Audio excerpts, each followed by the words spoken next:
이사야 66장 5절부터 보시겠습니다. 여호와의 말씀으로 말미암아 떠는 자들아 그의 말씀을 들을지어다.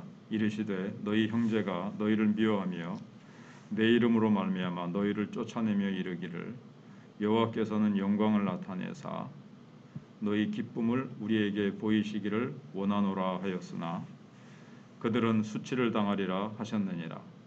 떠드는 소리가 성읍에서부터 들려오며 목소리가 성전에서부터 들리니 이는 여호와께서 그의 원수에게 보응하시는 목소리로다.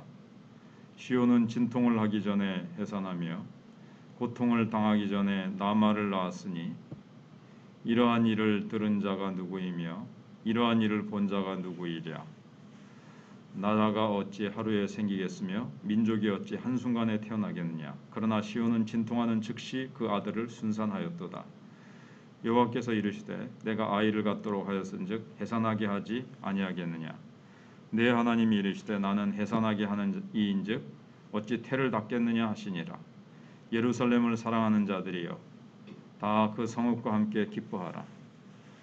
다 그 성읍과 함께 즐거워하라. 그 성을 위하여 슬퍼하는 자들이여 다 그 성의 기쁨으로 말미암아 그 성과 함께 기뻐하라. 너희가 젖을 빠는 것 같이 그 위로하는 품에서 만족하겠고 젖을 넉넉히 빤 것 같이 그 영광의 풍성함으로 말미암아 즐거워하리라. 아멘. 앞에서 계속 얘기해온 바와 같이 하나님께서는 더 이상 성전의 기능을 하지 못하는 예루살렘과 성전을 불태우시고 파괴시켜 버리십니다. 5절에 보시면 세상을 사랑하는 이스라엘 자손들이 여호와의 말씀을 인하여 두려워 떠는 자들을 미워하고 예루살렘에서 내쫓았습니다. 빚을 갚지 못한다는 것을 빌미로 모두 종으로 팔아서 예루살렘을 떠나게 한 것입니다. 그러면서 하는 말이 이것이 하나님의 영광이요 너희의 기쁨이다. 이런 말까지 합니다. 너희같이 가난하고 못난 사람들을 끝까지 돌보는 것이 아니라 가난한 자는 망하고 잘 사는 사람은 더 잘 사는 것이 하나님의 영광이라는 그런 뜻으로 이제 말을 한 거죠. 그러나 그거는 크게 잘못 생각한 것이었습니다. 하나님은 죽은 성전은 지켜주지 않으십니다. 과거에 아스르 군대가 쳐들어왔을 때 예루살렘이 건짐을 받았던 것은 하룻밤에 천사가 18만 5천 명을 죽이죠. 근데 그건 그때까지만 해도 성전에 바른 말씀이 있었고 회개의 눈물이 있었기 때문입니다. 하나님께서는 말씀이 살아 역사하는 교회는 절대로 건드리지 못하게 하십니다. 하지만 말씀은 죽고 인간들의 교만함과 자랑만 가득한 성전은 보호해 주시지 않습니다. 물론 자신들은 이게 성전이니까 가장 안전하고 하나님은 지켜주시겠지. 성전은 가장 안전한 곳이야. 예루살렘은 또 이 성전은 절대로 누가 와서 파괴시키지 못한다 라고 착각하고 있었습니다. 자기네들의 삶이 전혀 하나님을 섬기고 하나님을 경외하는 삶이 전혀 아닌데도 미신적인 신앙이죠. 벗겨만 들고 나가면 승리할 줄 알았던 사사시대처럼 근데 성전의 기능이 살아있는 예루살렘 성전은 물론 이 세상에서 가장 안전한 곳입니다. 절대로 망하지 않습니다. 어려움은 오지만 망하지는 않습니다. 그러나 말씀의 선포가 없고 또 있더라 하더라도 아무런 능력이 없다면 그리고 회개의 눈물이 전혀 없다면 예루살렘 성전은 하나님이 아무 누구의 영혼도 지켜주지 않으십니다. 그래서 6절에 보시면 떠드는 소리가 성읍에서부터 들려오며 목소리가 성전에서부터 들리니 이는 여호와께서 그의 원수에게 보응하시는 목소리로다. 떠드는 소리는 군인들이 외치는 전쟁의 소리입니다. 그것이 막 성읍에 들리고 성전에서도 들립니다. 이게 이제 성전이 함락됐다는 뜻이죠.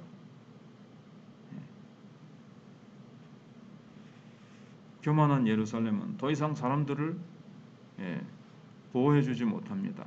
이제는 성전도 더 이상 사람들을 지켜주지 못하고요. 그런데 왜 하나님께서 성전의 기능이 마비됐다 하더라도 성전을 왜 불태우시기까지 하시는가? 이제 성전이 완전히 없어지면 누가 와서 하나님께 제사를 드리며 하나님의 은혜를 받을 수 있느냐 하는 겁니다.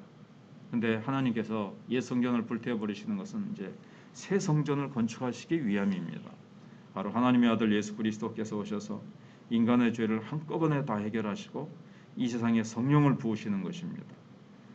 이제 그 예루살렘에 있는 성전, 그 시공간에 제한된 성전은 폐해버리시고 시공간을 초월한 지구 어느 곳에서든지 다 하나님께 예배드릴 수 있는 곳으로 만드시기 위해서 예수 이름 어디에서든지 부르기만 하면 다 구원받고 은혜 받도록 하기 위해서 이 지구 전체를 다 예루살렘 성전과 같이 만드시기 위해서 눈에 보이는 자그마한 성전은 하나님께서 폐해버리시는 겁니다. 그러니까 조그마한 씨앗을 딱 깨뜨려버리고 껍질을 깨뜨려버리고 거기서 진짜 시공을 초월한 예수 그리스도로 말미암은 어디에서나 역사하시는 성령님, 그런 역사를 하나님 일으키시는 것입니다. 그러면서 7절에 시온은 진통을 하기 전에 해산하며 고통을 당하기 전에 남아를 낳았으며 이런 이제 얘기를 합니다. 나라가 어찌 하루에 생기겠느냐 했는데 하루 만에 생깁니다. 오순절날 성령이 임하시니까 3,000명이 회개하고 돌아오고 하면서 순식간에 그냥 성령이 임하시니까 때가 딱 차니까 놀라운 역사가 일어나게 되었습니다.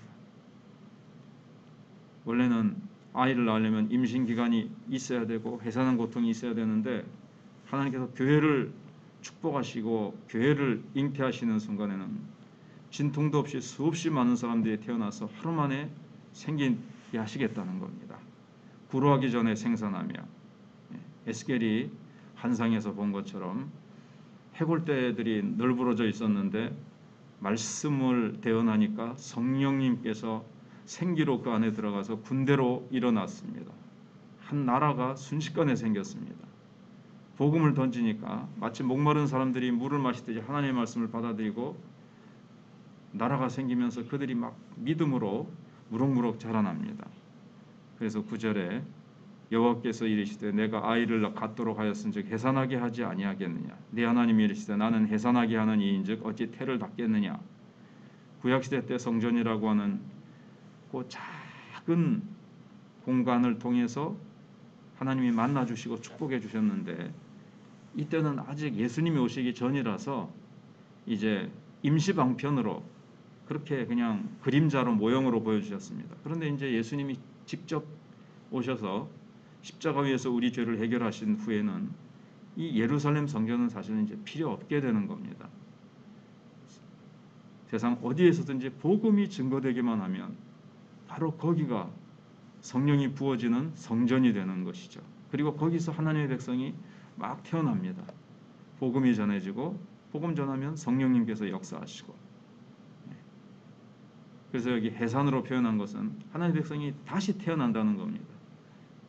구약 혈통적인 이스라엘 백성이 아니고 완전히 하늘로부터 임하는 성령에 의해서 하늘로부터 임하는 하나님의 백성들이 막 태어난다는 것을 얘기하고 있습니다. 그래서 10절에 예루살렘을 사랑하는 자들이여 다 그 성읍과 함께 기뻐하라. 다 그 성읍과 함께 즐거워라. 그 성을 위해 슬퍼하는 자들이여 다 그 성의 기쁨으로 말미암아 그 성과 함께 기뻐하라. 이제 작은 벽돌로 지은 성전이 아니라 진짜 시공을 초월한 성령의 역사로 하나님의 백성들이 마구 태어나는 그러한 성령의 시대, 새 시대가 오니까 기뻐하라는 거죠. 또 11절에 너희가 젖을 빠는 것 같이 그 위로하는 품에서 만족하고 젖을 넉넉히 빤 것 같이 그 영광의 풍성함으로 말미암아 즐거워하리라. 눈에 보이는 예루살렘이 부서지고 불탔는데도 기뻐하라. 온 세상이 예루살렘으로 변했기 때문에 주님이 복음이 선포되는 곳마다 하나님의 임하고 하나님의 축복과 능력이 임하기 때문에 그렇습니다. 그래서 이제는 마음껏 하나님을 만나고 하나님의 은혜의 축복을 받을 수가 있습니다. 그래서 전에 엄마 젖을 빠들지 못해서 목이 쉬도록 울던 그런 시대가 아니고 이제는 성령의 젖을 배부르게 마음껏 이제 먹고 무럭무럭 자라고 힘을 낼 수 있기 때문에 그런 시대가 왔다는 것입니다. 기억할 것은 우리가 이스라엘의 전통을 밟지 말고 지금 성령의 시대인데 구약 이스라엘 백성들처럼 참 힘없는 신앙생활을 해서는 안 되고 지금은 정말 너무나도 성령으로 말미암아 능력을 부어주시는 시대, 부흥의 시대. 우리가 하나님 앞에 구하고 찾고 두드리고 우리가 성령의 역사를 의지하면 성령께서 놀라운 우리에게 부흥을 가져다주는 그런 시대인데 우리가 정말 옛날과 같은 그런 삶이 아니라 가령 지금 몇십 년 전만 해도 우리나라가 얼마나 가난하고 못 살았습니까? 그러나 물질적으로 지금 풍요로워졌습니다. 그런데 그런 것처럼 지금 영적으로 구약 진짜 예루살렘 시대 때는 너무나도 제한되고 이스라엘 백성들은 실패하고 우상 숭배하고 그렇게 했습니다. 그러나 성령의 시대가 오음으로 말미암아 놀라운 부흥이 온 세계로 그 성령의 불이 복음의 불이 퍼져나가는 시대인데 우리가 하나님 앞에서 이 성령의 시대에 교회가 부흥하고 하나님의 백성들이 마구 복음의 능력으로 태어나고 우리가 어느 곳에서든지 막 하나님의 역사가 일어나는 그러한 일들을 하나님께서 우리를 통해 이루시도록 우리가 기도하고 믿음으로 담대히 나가야 되겠습니다. 기도하겠습니다. 하나님 감사합니다. 구약의 예루살렘 성전에 어리석게 집착하던 이스라엘 유다 백성들, 제사는 형식적으로 드리고 삶은 하나님과 상관없는 삶을 살다가 하나님께서 성전을 반드시 지켜주실 것이라고 하는 미신적인 잘못된 신앙마저도 하나님께서는 다 패하시고 예루살렘 성전 벽돌로 지어진 성전은 패해버리시고 이제는 복음으로 성령으로 어느 곳에든지 주의 이름을 부르기만 하면 하나님이 역사하시고 하나님의 백성들이 잉태되고 태어나는 놀라운 역사들을 주님이 일으키시는 시대가 되었습니다. 지금은 구원의 날이요 은혜 받을 만한 때요 지금은 우리가 부르짖기만 하면 성령이 놀랍게 역사하시는 시대인데 하나님 우리가 구약시대 때처럼 유다 백성들처럼 참 세상과 우상을 사랑하며 하나님의 역사를 가져오지 못하는 어리석은 전철을 밟지 않도록 하나님 도와주시고 하나님 정말 우리 마천교회가 역사만 자랑하는 것이 아니라 이 시대에 하나님께서 우리를 통해서 이루실 일들을 기대하며 특별히 또 성탄 전도축제와 바자회를 통해서도 하나님께서 일들을 이루시고 구원받아야 될 사람이 몇 명이라도 꼭 복음을 듣고 성령의 역사로 거듭나서 하나님의 백성이 되어지는 일들이 일어나게 해주시고 하나님의 놀라운 은총이 함께해 주시옵소서. 요사이 또 새로 들어온 우리 새 가족들이 믿음으로 말씀으로 잘 자라고 또 하나님의 성령의 젖을 빨고 무럭무럭 잘 자라게 하심을 감사합니다. 일꾼 되어지게 해주시고 하나님 나라를 위해서 귀하게 쓰임받는 자들 되게 해 주시옵소서. 계속해서 이러한 성령의 역사가 우리 마천교회에 계속 이어지게 해주시고 하나님의 놀라운 역사가 나타나게 해주실 줄 믿습니다. 하나님 또 우리 환우들을 기억하시고 또 상을 당한 유가족들을 위로하시고 천국의 소망으로 부활의 소망으로 채워주시기를 원합니다. 하나님께서 여러 가지 연말에 우리가 기도해야 될 것이 많고 또 새해를 위해서 우리가 기도할 때에 하나님께서 놀랍게 응답해 주실 줄 믿사옵고 예수님 이름으로 기도하옵나이다. 아멘.